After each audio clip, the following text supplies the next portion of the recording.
Perezida wa Madagascar Marc Ravalomanana yavuze ko yungutse ubunararibonye buhagije kuva ku butegetsi mu 2009. Yanahakanye kuba nta mafaranga yabonye rwihishwa yakoresheje mu bikorwa byo kwiyamamaza.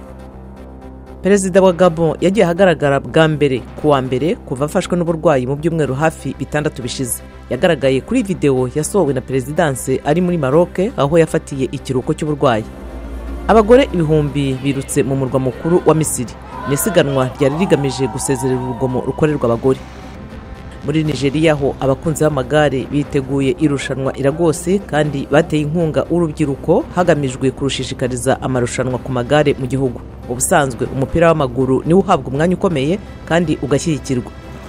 Naho muri Kenya nubwo ari impunzi yaturutse muri Repubulika ya Demokarasi ya Kongo akaba anafite ubumuga, Ota Biclair yashinze business y'ubudozi igenda neza kandi iha akazi abandi bantu b'impunzi.